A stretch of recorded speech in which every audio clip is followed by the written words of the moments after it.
Welcome friends to the lecture series from S Prompts, and today our topic for discussion is operations process and process strategy.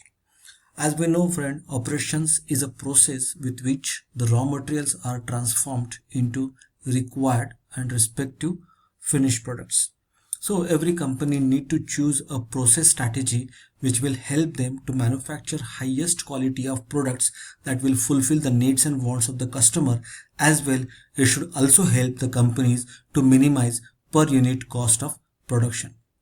So the process with which they are converting the raw material into finished goods, they must identify the cheapest as well as the best possible process with which they can manufacture the desired products in a desired quantity of a desired quality, so that they can supply all these products at the shortest possible time to the market to satisfy their customer. So let us try to understand what is operation process and operation process strategy. So as we know that operation, that is a process of transformation of raw material into finished goods, every company would like to improve the design of operation process with which they can add value to the raw materials and they can help the companies to perform better. Simply, designing an operation process is nothing but organizing of all resources. Say for example, if a company want to manufacture X product, so the X product requires 5 stages and 5 stages requires 5 different machines. As we know, when the process will start, the first machine will give some process or will do some process on the raw material. Then the material will pass on to the next machine where there will be another process, and similarly through all the machines, when the material will pass on, the final machine will deliver the final product, right? So similarly, the designing and operation process is nothing but arranging the machines, the required machines in a sequence and the flow in a sequence, so that the materials will pass through each and every machine in a sequential manner which is already designed, so that they can deliver highest quality of product at lesser possible time and without stoppage of the flow of material. Ultimately, the process designed in such a way that there should be a continuous flow of material, there should be a continuous process of transformation of raw material into finished goods, so that the unstoppable or unstopped process will help the companies to manufacture high quality products. So simply, this operation process designing is nothing but organizing of all the resources, that is 5 M's. Now when we are talking about arrangement of machines in a sequential manner, that means one of the resource will become M machine. Second, the flow of material, so second M will be the material. The manpower who will accompany along with the material, who will ensure there will be a continuity in the production process, so manpower is another resource. And to arrange all these machines, material and manpower, we will be also requiring the money as well as the management. So simply, operation process is nothing but designing a process with which the raw materials are converted into finished goods. So if the operation process is well designed by the company, it will help the company to ensure that the cost of manufacturing is as lower as possible, because if the lower per unit cost of manufacturing is there, it will help the company to make maximum profitability.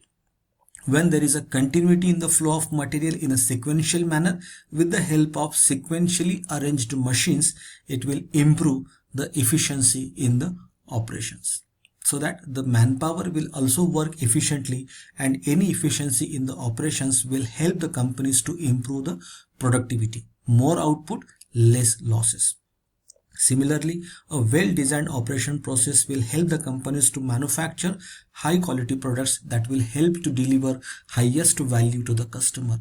And the value, if it is been received by the customer will be satisfied, and every satisfied customer will further contribute in the performance of the organization. A well-designed operation process will also help the company to reduce the process time, so that the companies can supply the quality products which they have manufactured to the market at the shortest possible time. So it will also help to reduce the lead time for the customer. So the shortest possible time availability of the product will further ensure the customer satisfaction, and also it will help the company to develop the competitive advantage, because better quality product at shortest possible time and at the lowest possible cost will help the company to compete with the competitors. So this is all about designing an operation process. So there are different types of processes with which the products can be manufactured, and these different types of processes, that is the process strategy, are classified based on two important factors. One is called as variety and second one is called as a volume.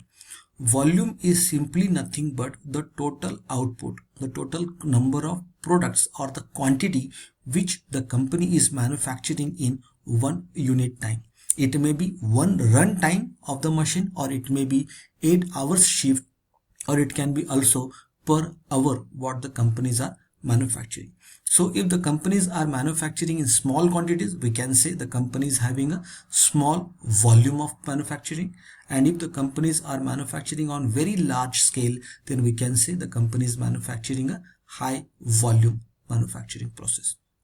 Similarly, the companies can provide only one variety of product, or the companies can also provide different varieties of product to maintain the demand and expectations of the customer in the market. So if the companies are giving more varieties to the customer, we can say high variety. Low variety, when companies are giving only one or two or very few varieties to the market. So based on this grid, we can classify different processes. Now say for example, if the companies are providing or manufacturing high variety of product, which is shown on the left hand side on y-axis, and low volume, then the process is called as project process, like construction of houses, construction of flyovers, or even a political campaign, election campaign.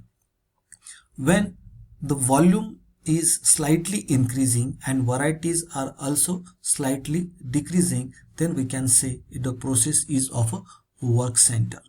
Now work center is like the workshop, the automobile repairing centers and all that, where there will be more varieties of problems which the customers will bring in, and depending upon the services required, the customers will be received the different services from the service providers.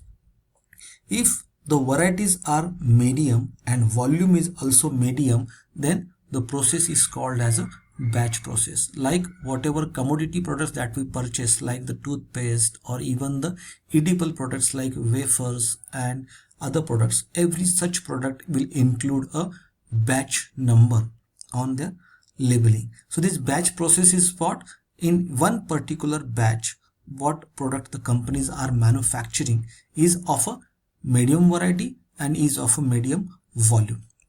As the volume increases and the variety remains medium, the product process or the manufacturing process is called as an assembly line. Like the automobile products, two-wheelers and four-wheelers are manufactured with this process. And when the companies are manufacturing low variety, means only one or very few variety of product, but if the volume is high, then the process with which they are manufacturing, that process is called as a continuous process. Because varieties are less, the product is standardized, that means there is no change in the process or product quality. Hence the process with which the products are being manufactured, they are called as a continuous process. So this grid of variety versus volume is called as a process strategy, or we can also say it is a types of processes with which the products are being manufactured. So these are the three determinants of process characteristics. One is called as volume, second is called as a variety, and third one is called as a flow. Let us see one by one. Volume is simply nothing but the average quantity of product that the companies can produce in one particular manufacturing system. So if the companies are manufacturing high volume of product, we can say it is a mass production. So like say for example, the companies are manufacturing auto parts. So different auto parts, if the companies are manufacturing, then the company need to supply to a large segment of market. So the company will be manufacturing in a mass volume. So varieties will be less, but the volume will be high. Similarly, assembly line is another example which can be classified into this high volume or high to medium volume and varieties are also medium. Here in this assembly line, the materials or the products or parts are readily available. The only thing is that the manpower or the human being, they are actually just combining all these machine parts or all these materials so that they can manufacture the product. Low volume, of course, when the companies are of a small scale companies and they are manufacturing low volume, less quantity of products into their company. Okay, so obviously the advantage will be less of space cost will be required, low level of inventory is required, and customization of product is possible because volume is low, and when volume is low we can give more varieties to the customer. Varieties is what? Varieties are nothing but the number of alternatives, variants that the companies can manufacture. For example, Titan is a company which is manufacturing more than 40,000 varieties of watches. So of course we require to have large varieties of material. Skilled workers are also required, and when we are giving more varieties, there will be large number of stages through which the material has to flow. We can give an example of multi-speciality hospital where the gynecologist, orthopedic surgeon, even the MD medicine, even a child specialist, ophthalmologist, there are different varieties of services can be provided to the patients under one roof. And flow is nothing but it is the flow of material that is passing through different stages of operation process. So flow indicates the various stages through which the raw material is actually passing through so as to get converted into the finished product. Okay, now let us try to understand all this into this product process matrix. On my left hand side there we are having volume, classification of volume, high, medium and low, and based on this high, medium, low volume, these are the different factors which get affected. So let us try to understand with the high volume manufacturing. When there is a high volume manufacturing, that means varieties are less. Varieties are less means the companies are manufacturing with a continuous process, and whenever there is a continuous process is there, we are manufacturing on a mass production system. The products are standardized and there is no flexibility, because once the product is standardized, one or two or maybe very few variety of products the companies are manufacturing. So a fixed standardized products when the companies are manufacturing, the flexibility in the process is absolutely not available. There are less chances that there will be a chance of customization of the product, and since the products are being manufactured on high volume, the per unit cost of product will be definitely low, and the resources which are being used by the company can be used for some other products manufacturing, but the other product will be a related product and that will be also manufactured on a high volume basis. Similarly, when we will be talking about the medium volume, it will be also a type of continuous flow. It will be also a type of continuous process. Sometimes it can be an intermittent process, because in case of batch manufacturing, the process will start. Once the batch is manufactured, the process will get stopped. So we can say it will be a part of continuous and part of intermittent process. The examples can be on batch line as well as assembly line. The product standardization is also there. Flexibility is somewhat depending upon the demand in the market. The products can be changed or there can be some changes in the product, that is possible. Customization is low to medium. Per unit cost is slightly higher than the high volume product, and resource flexibility is also low to medium. And when the companies are manufacturing the product with low volume, then the flow will be intermittent, because the product will start, and once the product get converted, the flow of the material will get stopped.